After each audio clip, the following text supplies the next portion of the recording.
In this video, I want to compare cashback cards versus points cards and credit cards. So I wanted to go through them and tell you guys which one I think is better, and especially for the type of person you are, because it definitely gonna depend on lifestyle and personality when it comes to what card you should get. Should you get a cashback credit card or should you get a points card? So with points card, it's obviously gonna be different based on the bank. So if it's Amex, it's gonna be, you're getting MR point, membership reward points.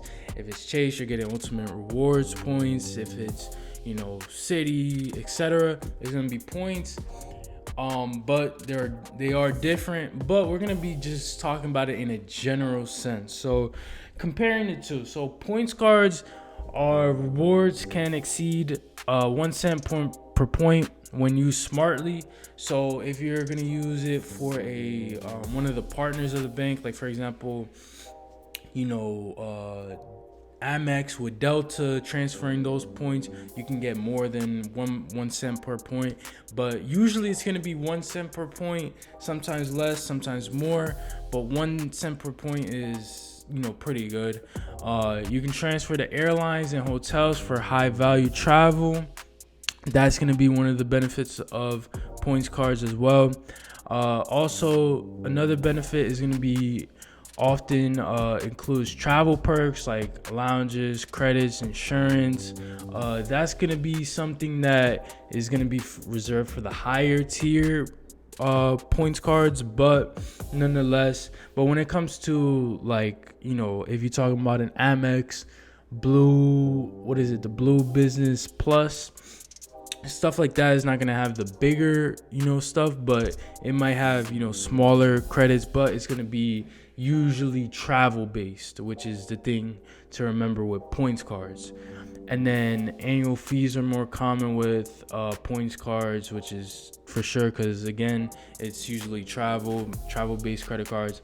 And then it's best for frequent travelers and optimizers, which I would agree with that. So I think when it comes to points cards, it's definitely more for travel people and people who want to kind of have more optionality and variability with their credit cards and their finances. It's going to be something that's a little more kind of complicated, something you have to put more thought into, as opposed to cashback credit cards. So cashback credit cards are simple, predictable rewards like 2%, 1%, 5% back on this, etc.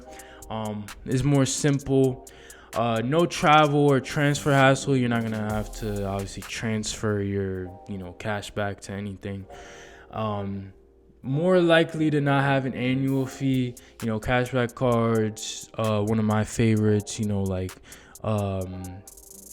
Amex Blue Cash Everyday, or even Discover Card, PayPal 2%, Apple Card, like cards like that are cashback based, usually don't have annual fees. And then it's best for everyday savings and limited upside though, because the value is capped at a cash rate. So obviously when it comes to just pure cash, anything in credit cards they always are gonna give less value when it comes to pure cash. Like for example, I had a City, the Strata Elite, the $95 annual fee card. I think it's the card they got rid of. But one of the Strata cards, a $95 annual fee card, and that one was like, if you cashed out, it was like maybe $495. But if you used it for travel, it would be as much as like $700-800, if not more. So and then obviously it depends if it's hotel, if it's flight, whatever the case. So whenever the equation has to do with cash and inside credit cards, you're gonna get less than what you would get if you transfer, if you put it towards travel, or really any type of point usage. Points are gonna have more value, because you can transfer it into a partner. Basically, that's going to be the whole foundation of it, is that you're going to use those points to transfer it to a partner, use it to buy something with a partner, and so it's going to have more value. So For me, what I say is that cashback cards are better for beginners and people that don't want to get into credit cards too deeply.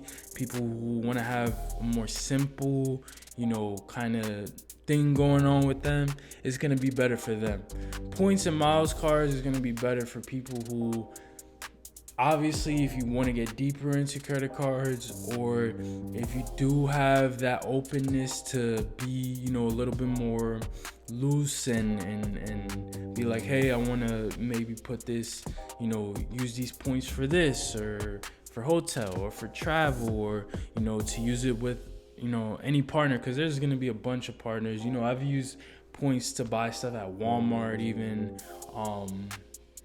I remember I used some FMBO points for Walmart, like statement credit at Walmart. Like, there's all different types of stuff you can do. So if you have the openness to that, openness or willingness for that, points is going to be better because it has higher value.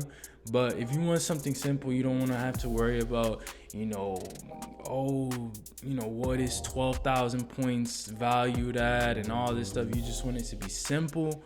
Cashback is going to be the way to go, because again, it's going to be simple from, fees or lack thereof, and then to your rewards. It's going to be way simpler. So if you enjoyed this breakdown, guys, I appreciate you.